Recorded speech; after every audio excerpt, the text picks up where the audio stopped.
ওই যুগে একজন কুষ্ঠরোগী ছিল মহিলা, যেই মহিলার বাড়ি ঘরে থাকতে পারে না, মানুষ দৌড়ায় দিয়েছে, জঙ্গলে বাস করে, ঝুপড়ির ঘরে থাকে। তার মনে সাপ জাগলো, নূর নৌকায় পায়খানা করব। সে রাতে অন্ধকারে গিয়েছি, দিনে যায় নাই, মানুষ মেরে ফেলবে। যখন কেউ যায় না, রাতের অন্ধকারে নূহ নবীর নৌকায় পায়খানা করতে গিয়েছি। ওই কুষ্ঠরোগী নারী যখন নৌকার কিনারে বসেছি, অসুস্থ দিশমিশ পায় নাই, টাস করে ময়লায় পড়ে গেছি। হাবুডুবু খেয়ে বাবা নৌকা থেকে আবার উঠে গেছি। বলে এমনি মানুষ আমাকে দৌড়ায়, আবার আমি পায়খানা লেগে গিয়েছি, মানুষ জাগায় আমাকে মার্ডার করে ফেলবে। দৌড়াইয়া সমুদ্রে গিয়েছে গোসল করার জন্য। গোসল করে দেখি কুষ্ঠরোগ ভালো হয়ে গেছে, জোয়ান যুবতী নারী হয়ে গেছে। ওই মহিলা সকালবেলা গ্রামে ফিরেছে, তার কুষ্ঠরোগ ভালো হয়ে গেছে। বাড়ি যখন ফিরেছে, মানুষ তোর কঠিন রোগ কেমনে ভালো হলো? কঠিন মেডিসিন লাগাইছি, এই জন্য ভালো হয়েছি। কি মেডিসিন লাগাইছ? বললে বিশ্বাস করবা না। বিশ্বাস করব। কি মেডিসিন লাগাইছো? কোন নবীর নৌকার পায়খানা মেডিসিন লাগাইছি, লাগাইতে দেরি, ভালো হতে দেরি হয় নাই। তখন লোকেরা দৌড়ায়া যায়, মারাত্মক মেডিসিন কেমন রে? যার চক্ষু নাই, সামান্য উঠায়া চোখে যখন লাগায় তার চোখ ভালো হয়ে যায়। হাটকাল কানে দিলে ভালো হয়ে যায়। প্যারালাইসিস মালিশ করলে ভালো হয়ে যায়। কালো লোক লাগাইলে সাদা হয়ে যায়। লোকেরা দলে দলে নূহ নবীর নৌকার থেকে পায়খানা আনতে আনতে শেষ করে ফেলেছে, আর নাই। এবার বাবা পানি দিয়ে তারা মুছা শুরু করছি। কানে ধরায় আল্লাহ মুছাইতেছি। যে আকলে বড়াইছ সে আকলে পরিষ্কার কর। বাবা দি খেয়াল করেন ভালো করে। আরে তরুণেরা, যুবকেরা, ভালো করে শুনে নাও। নূহ নবীর বন্যা হয়েছিল বাবাজি। উম্মতেরা 950 বছর দাওয়াত দিয়েছিলেন, ভেবেছিলেন পরবর্তী যারা আসবে তারা তার দাওয়াত গ্রহণ করবে। এই ভেবে ধৈর্যের সাথে দাওয়াত দিচ্ছেন। রাস্তা দিয়ে যেতেছেন, দেখেন একটা বাবার সাথে ছোট্ট একটা বাচ্চা যাইতেছে। বাচ্চা বলে, বাবা এটি নূহ নাকি? বাবা বলে, হ্যাঁ এটি নূহ। বাবা আমাকে ছেড়ে দাও, নূহকে একটা পাথর নিক্ষেপ করব। এমনি বাচ্চা নূহ নবীর উপর পাথর নিক্ষেপ করেছি। নূহ নবীর অন্তর খান খান হয়ে গেছি। ডাক দিয়া বলে, মালিক, ভেবেছিলাম পরবর্তী জাতি আমার দাওয়াত গ্রহণ করবে, এখন দেখি তারা আমার আরো বেশি খারাপ, এখনের চেয়ে আরো বেশি খারাপ। আল্লাহ, আমি বদদোয়া করতেছি, একটা কাফেরের ঘর বাড়ি তুমি রাখিও না রে। এটা কাফির বাঁচবো দূরের কথা, একটা ঘর বাড়িও যেন না থাকে। আমার আল্লাহ বললেন, নূহ রে নূহ, তুমি নৌকা বানাও, কিস্তি বানাও। নূহ নবীকে আল্লাহ একটা গাছ দিয়েছিলেন, বলেছিলেন নূহ রোপণ করো। 950 বছর যখন গাছের বয়স হলো, তখন আল্লাহ বলেন তুমি নৌকা বানাও। নূহ নবী বলে, আল্লাহ কেমনে বানাবো? আল্লাহ বলেন, ওই গাছটা তুমি কাটো। নূহ নবী সমুদ্রের ওই পার দিয়ে গাছ কাটবে, কিন্তু পানি এত বেশি যাওয়া সম্ভব হবে না। ওই যুগে একটা লোক ছিল বাবা, অনেক লম্বা, অনেক কিছু, 7000 রুটি লাগতো নাস্তা করতে। জীবনে মাথা ভিজাইয়া গোসল করতে পারে নাই। তারে বলতেছি, তুমি কি আমাকে গাছটা কেটে দিতে পারবানি? সে ডেকে বলে, নূহ দিতে পারি, 2টা শর্তি। তুমি আমাকে মাথা ভিজায় গোসল করায় দিতে হবে, এক বেলা পেট ভরে খাওয়ায় দিতে হবে। এক বেলা কি খাওয়া দিতে হবে, তার গোসল করায় দিতে হবে। কথা কয় কি দিবে? এই পিছনে কথা বলো না কেউ। ঠিক আছে, খেয়াল করেন আমার বানের বাবাজি, খেয়াল করেন। তখন নূহ নবী বললেন, তোরে আমি গোসল করাবো। আর পেট ভরে খাওয়ায়া দিবরি, সে যাইয়া গাছটা কেটে দিয়েছি। আল্লাহ বলেন নূহ 2,24,000 তক্তা বানাবা, 2,24,000 তক্তা বানাবা। এক এক তক্তা এক একজন নবীর নাম লিখবা, আর সামনে যে তক্তা লাগাবা ওই তক্তা আমার আখিরি পয়গম্বরের নামটা লিখে দিবা। আমার শেষ নবীর নাম সামনের তক্তায় লিখবা। 2,24,000 তক্তা বানাবা, প্রত্যেকটায় এক একজনের নাম, এক এক নবীর নাম লিখে দিবা। জোরে কার। আমি আসি নাই আপনাদের এই বার্তা, রাস্তা তো আর সব চিনি না। বলেছে রাধিকার থেকে ঢুকছি, ওই কোম্পানিগঞ্জ ওই সোজা গেছি, গিয়ে আবার ওই দিকে ভেগ করে এখন উত্তর কোন দিকে, পশ্চিম দক্ষিণ কোন দিকে, এটা তো আর আমি জানি না। এখন ওই দিক ধারে জিজ্ঞেস করতে করতে আসা লাগে, লোকেশন দেখি যে আসতে পেরেছি। ও তো আরও 9টায় আসতাম, কিন্তু 1 ঘন্টা আমার ওতে একটু বেশি আর একটু দেরি হয়েছে, রাস্তা দিয়ে ঘুরতে হয়েছে। যাই আল্লাহর মেহেরবানি, আল্লাহ পৌঁছায় দিছে। বলে আমি, জোরে বলেন আমি। আল্লাহ সিদ্ধান্তের বাহিরে তো আর কেউ যেতে পারবি? ও আমার আল্লাহর পক্ষ থেকে ঘোষণা দিয়ে ওই সময় আসবো, এর আগে আসার সুযোগ নেই।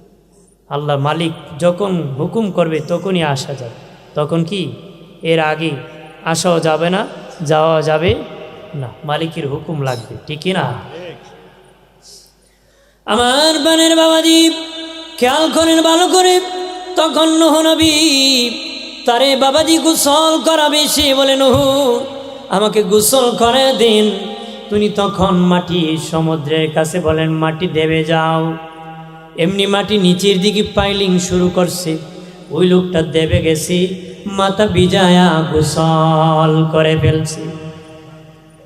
সুবহানাল্লাহ কোন না আপনার এলাকায় কি সুবহানাল্লাহ কয় না? বয়টা আছে নাকি?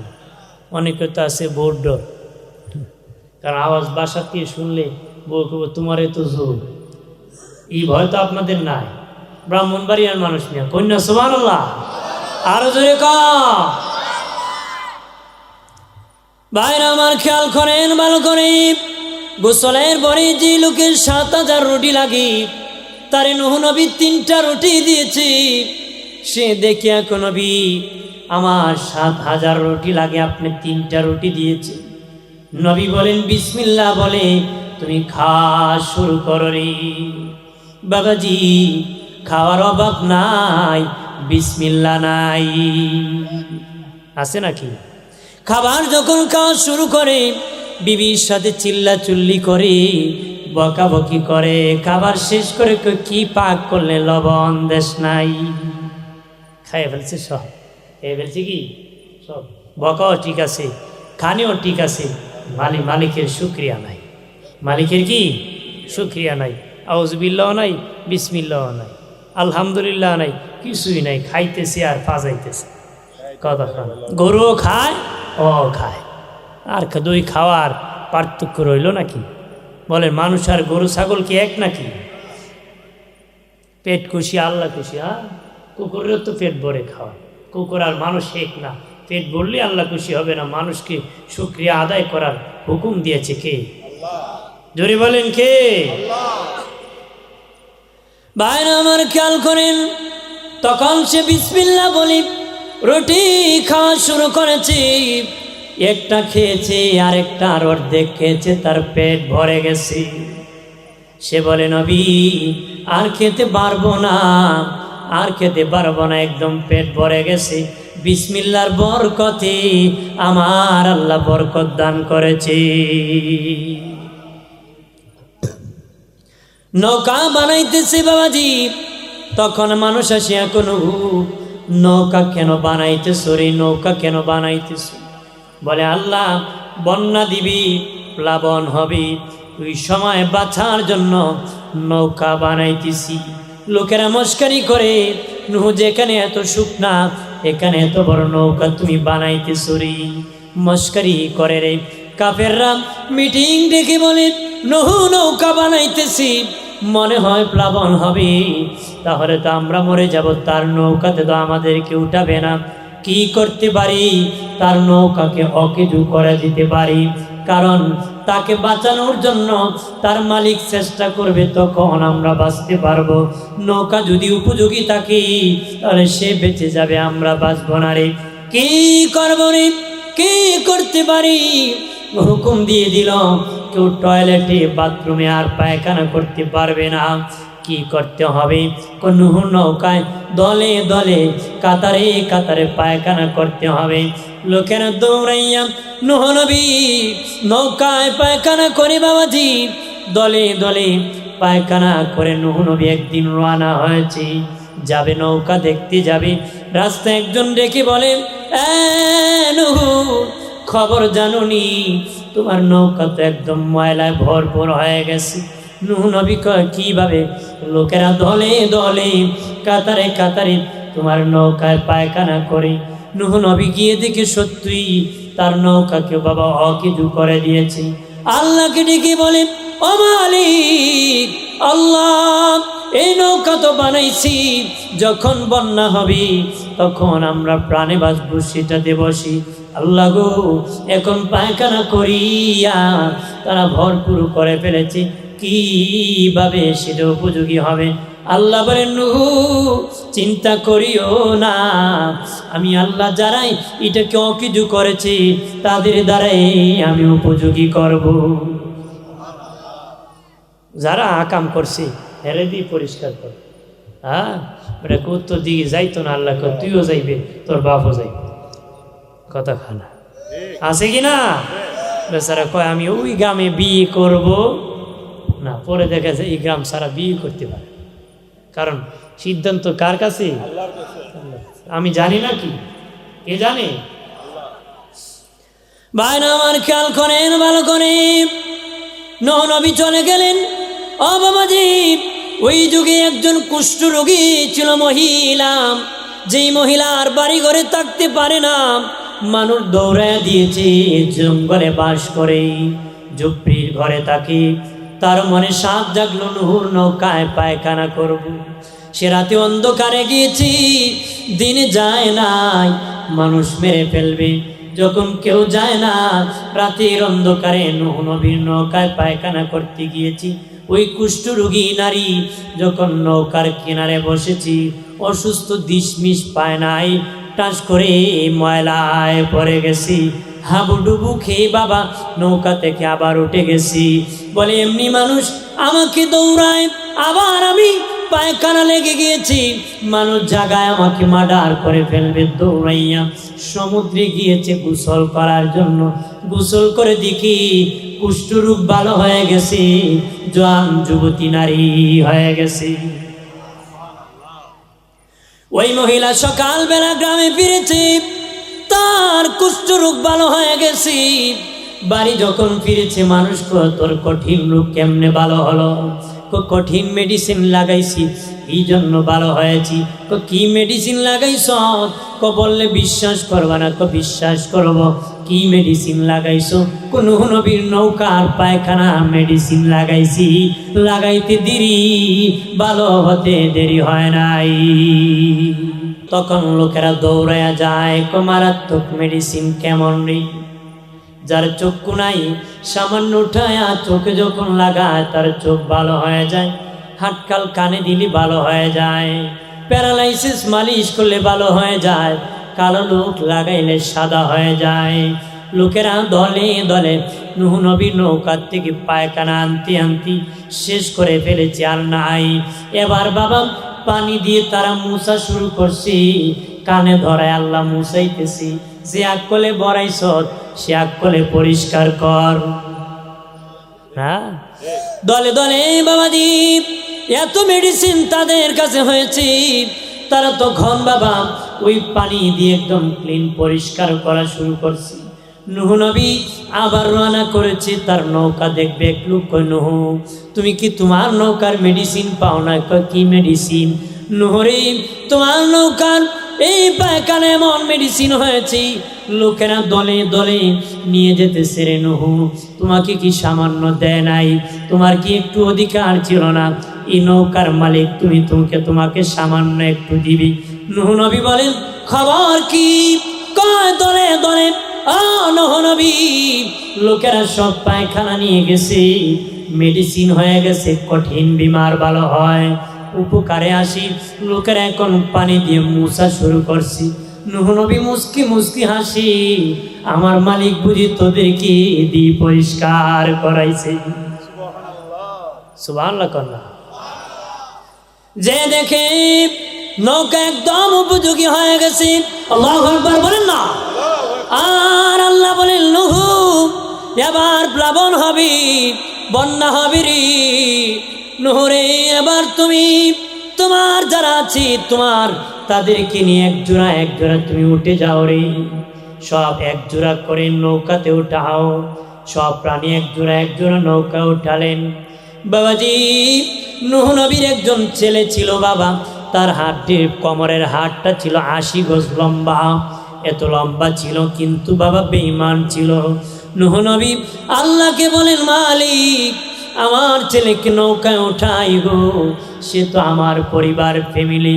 আল্লাহ বলেন, নূহ রে নূহ, সে যদিও তোমার ফ্যামিলি কিন্তু তোমাকে মানে নাই, যদি তোমার দরদি তোমার ছেলেকে নৌকায় উঠে দাও, এই অপরাধের কারণে আমি আল্লাহ তুমি সহ নৌকা ডুবাইয়া দিব, সাবধান তাদেরকে তুমি নৌকায় উঠে না।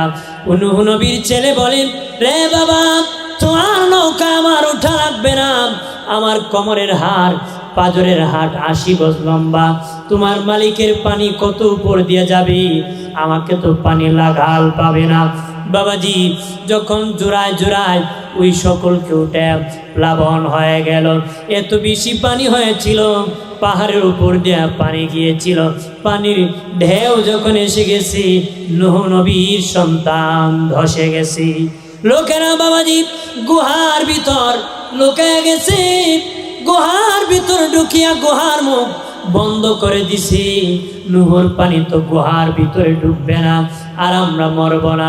আল্লাহ বলেন, আমি কোনো কাফেরকে বাঁচায় রাখবো না রে, আমি কোনো কাফেরকে বাঁচাবো না, আমি আল্লাহ এমন ভাবে ধ্বংস করে দিব নূহ তোমার বদদোয়ায়। তারা যখন বাবা গুহার মুখ বন্ধ করে দিয়েছে, পানি প্লাবনের পানি তো প্রবেশ করে না রে, আমার আল্লাহ তাদেরকে দিয়ে প্রস্রাব করানো শুরু করেছে। যতটা গর্তে ঢুকেছি ততটা নিজেরা প্রস্রাব শুরু করেছে। আল্লাহ প্রস্রাব স্টার্ট করে দিয়েছে। প্রস্রাব করতে করতে তাদের এই পানি দিয়ে তাদের গুহা পানিতে ভরপুর হয়ে গেছে। নিজেদের প্রস্রাব কে জায়গায় মরে গেছে। পানি যখন শুকায় গেছে বাবা, বন্যা যখন শুকায় গেছে, নূহ নবীর নৌকা যেদিন জমিনে অবতরণ করেছে, জমিনে লেগে গেছি, মাটিতে লেগে গেছি। নূহ নবীর সময় ছিল আসরের সময় ছিল। নূহ নবী শুকরিয়াতান 4 রাকাত নামাজ পড়েছিলেন, 4 রাকাত নামাজ পড়েছিলেন। আমার আল্লাহ বারে তাআলা ওই 4 রাকাতকে আসরের 4 রাকাত নামাজ ফরজ করেছে। আল্লাহু আকবার করনা। এক মহিলা নূহ নবীকে বলেছিল, নূহ রে নূহ, বন্যা যখন হবে আমারে নিবানি। নূহ নবী বললেন, ঠিক আছে নিব, কিন্তু মহিলার কথা খেয়াল নাই।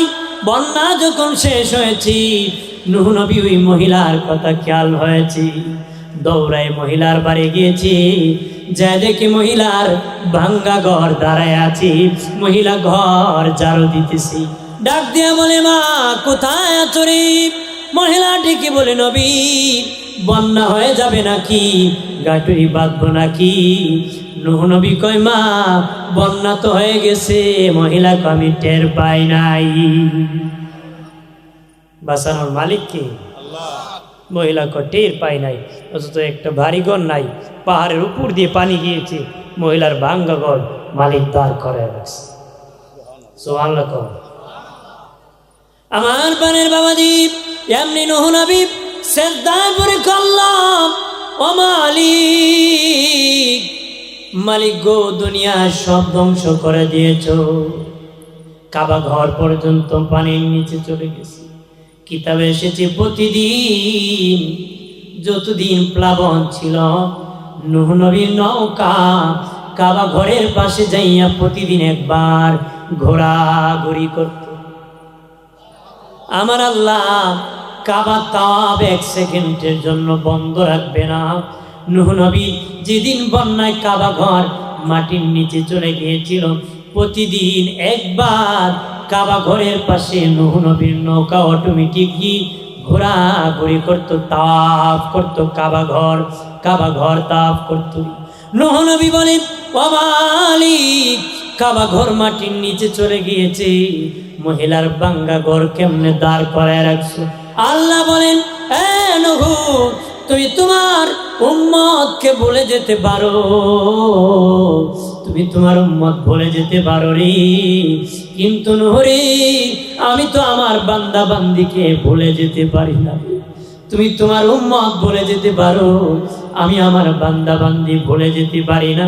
তুমি ভুলে গেছো, আমি আল্লাহ আমার বান্দির খেয়াল রেখেছি।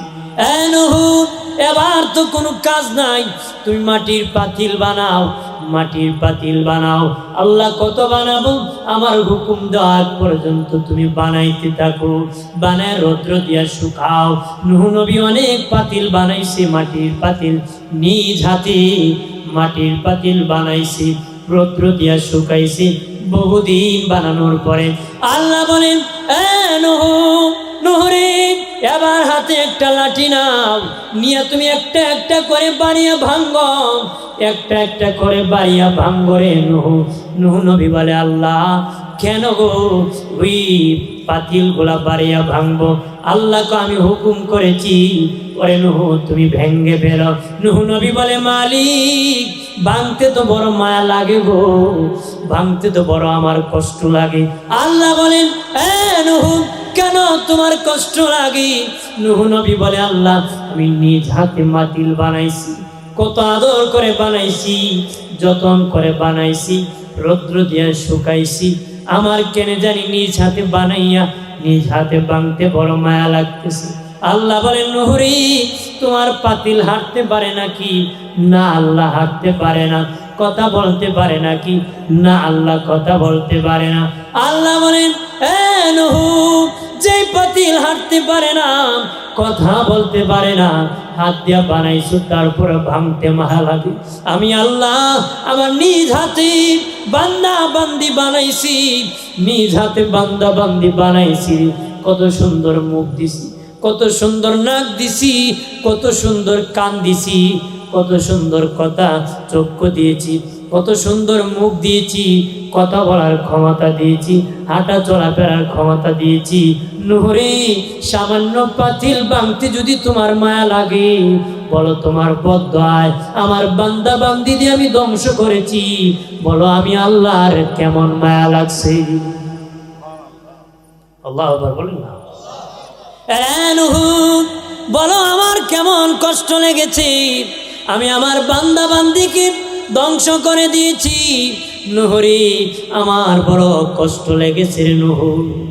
বাবাজি, গজব আমার আপনার পিছনে ঘুরে, গজব ঘুরে তাকে গজব ধরে ফেলবে।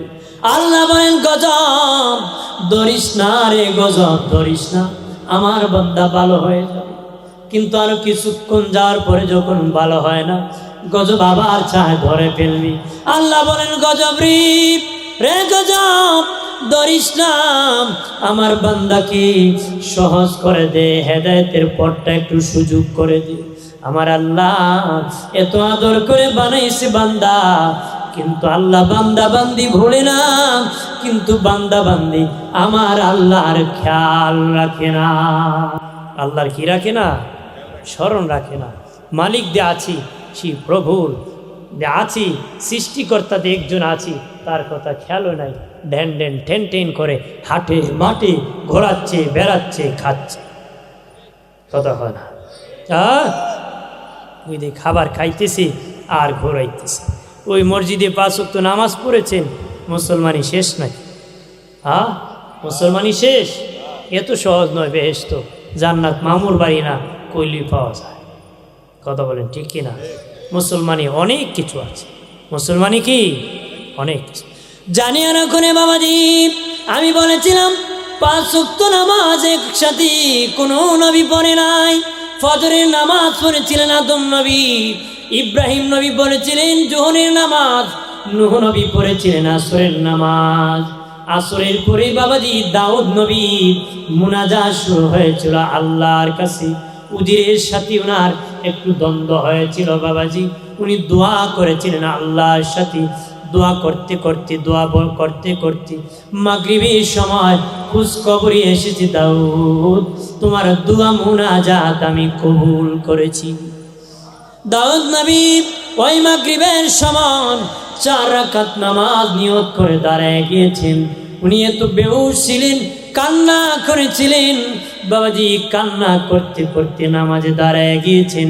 3 রাকাত নামাজ পড়িয়া 3 রাকাতের দ্বিতীয় সিজদা শেষ করিয়া উনি আর সোজা হয়ে দাঁড়াতে পারেন নাই, বেহুশ হয়ে জমিনে পড়ে গিয়েছিলেন।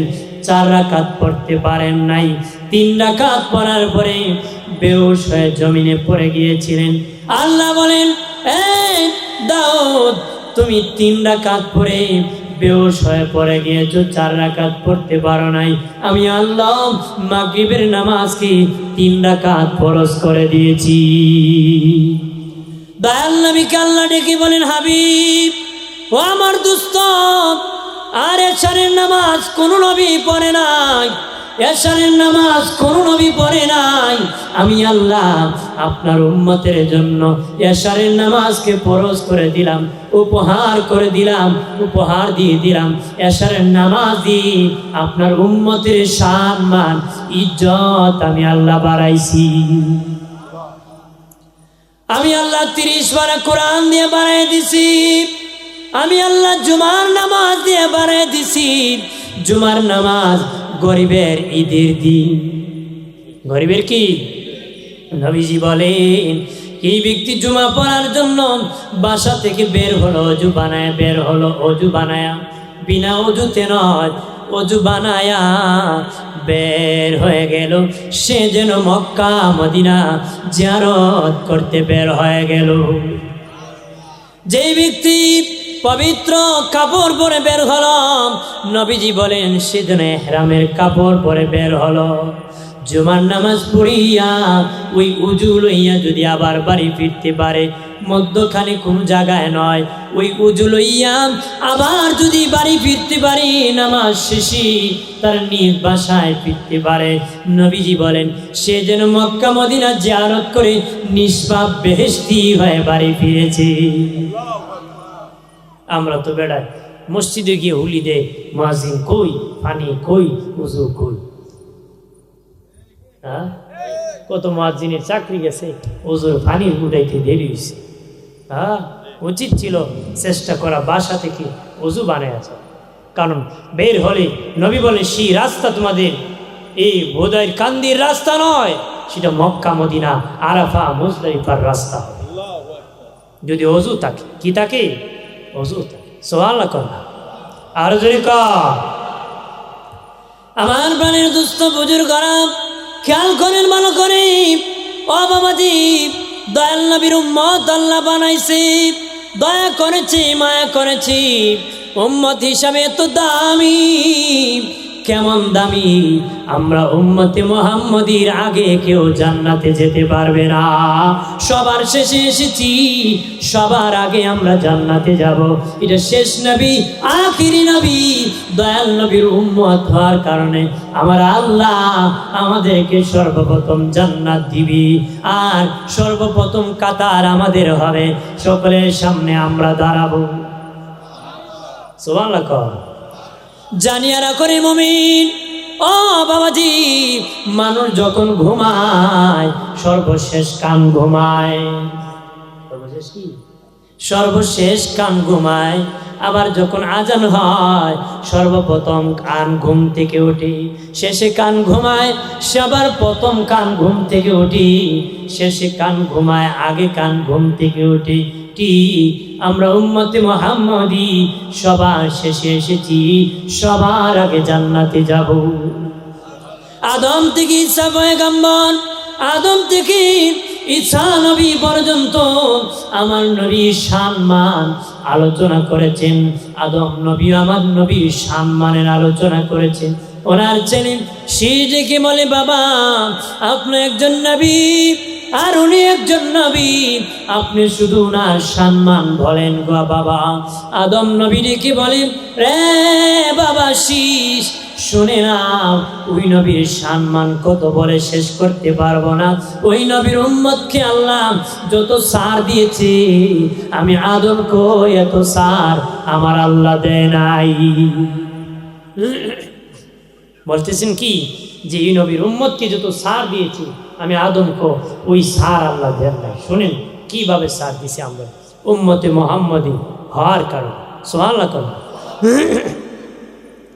আদম নবী বলে, বাবা শীষ, ওই নবীর উম্মত যতই গুনাহ করুক না কেন রে, তাদের বাড়ি ঘর থেকে আল্লাহ বের করে দিবে না, বাড়ি ঘর থেকে বের করে দিবে না।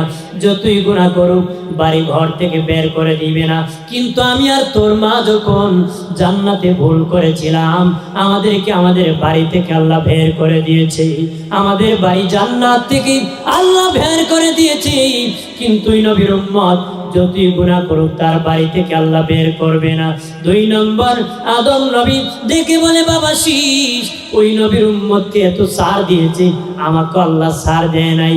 ওই নবীর উম্মত যতই গুনাহ করুক তাদের গায়ের কাপড় চোপড় খুলে আল্লাহ নিবে না রে, কাপড় চোপড় খুলে নিবে না। কিন্তু আমি আর তোর মা যখন ভুল করেছি, আমাদের কাপড় চোপড় জান্নাতি লিবাস আল্লাহ খুলে নিছি, জান্নাতি পোশাক ঝরে গেছে, হাতে দিয়া ঝরে গেছে, পায়ে দিয়া ঝরে গেছে। আল্লাহ বলেন, আমি আল্লাহ জান্নাতি পোশাকের সিমটম আমি রেখে দিব আদম সন্তানের হাতে আর পায়ে। ওই যে আমার ডান হাতি, বাম হাতে, ডান পায়ে বাম পায়ের নখ আছে বাবাজি, নখ আছে রে। এটা জান্নাতি পোশাক, এটা জান্নাতি পোশাক।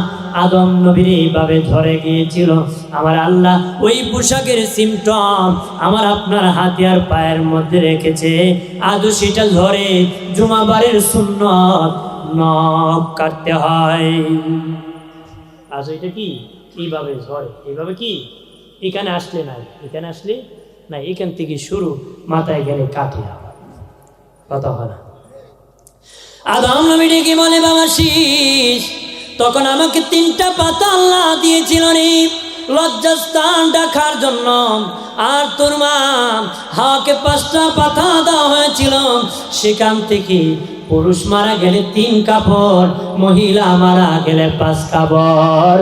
ইজ্জত ঢাকার জন্য আমাদের বড় আম্মা হাওয়া আলাইহিস সালামকে, আমাদের বড় আম্মা হাওয়া আলাইহিস সালাম বলেন, হে আমার সন্তানেরা, তোমরা যদি আমার জন্য দোয়া করো রে, আমি তোমাদের মা বলতেছি, আমার ওই সন্তানকে রাখিয়া আমি জান্নাতে যাব না রে।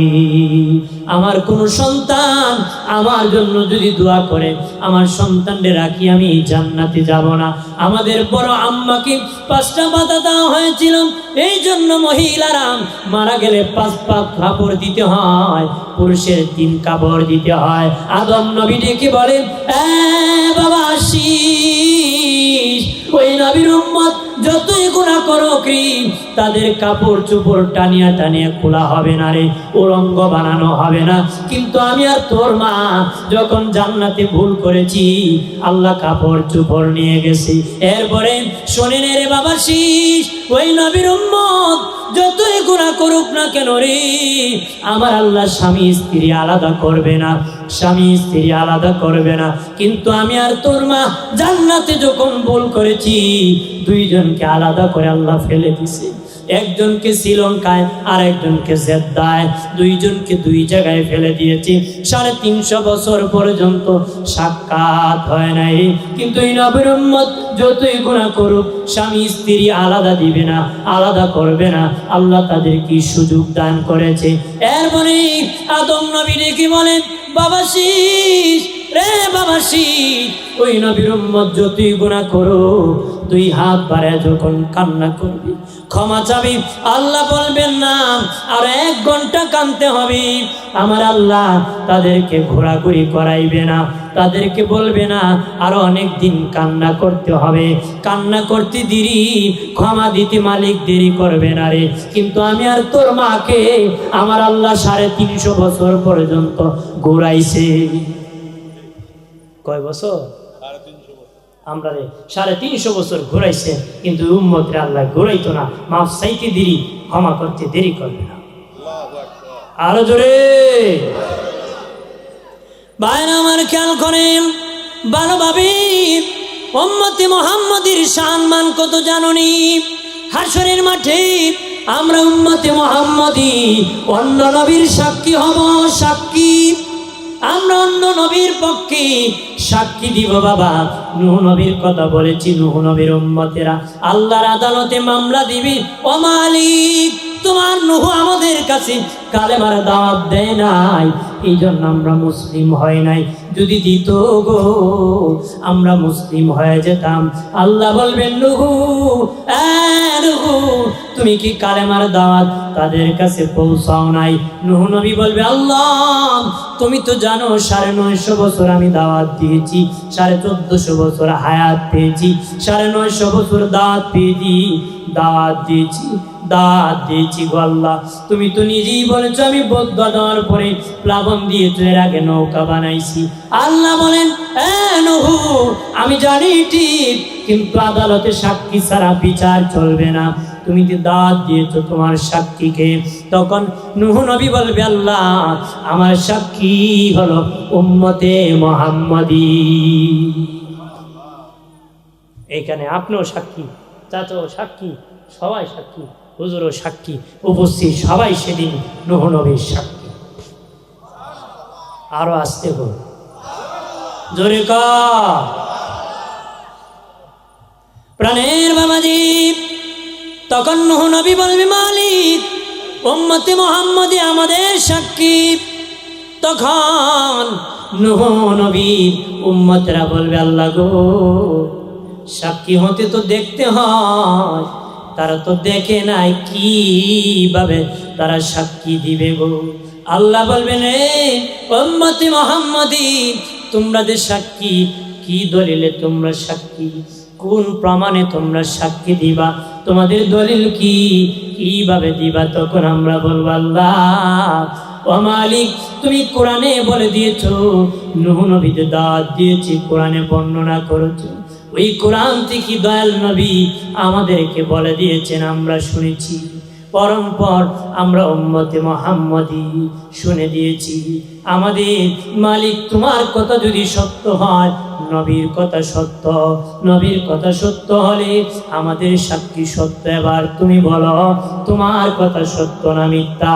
আল্লাহ বলবেন, এই উম্মতে মুহাম্মদী আমার কথা 100% সত্য, আমার নবীর কথা সত্য, তাই তোদের সাক্ষীও সত্য। আর জোরে আমার বানের বাবাজি, উম্মতে মুহাম্মদী হর সম্মান কত জাননি? বাবাজি ঈসা নবী রাস্তা দিয়ে যান, একটা পাথরের মধ্যে লাঠির আঘাত লেগেছে, পেটে গিয়েছে, একটা লোক বের হয়েছে। জিজ্ঞেস করেন, বাবা তুমি কে গো? বলে, নবী আমি পাথরের ভিতর 500 বছর ধরে ইবাদত করতেছি।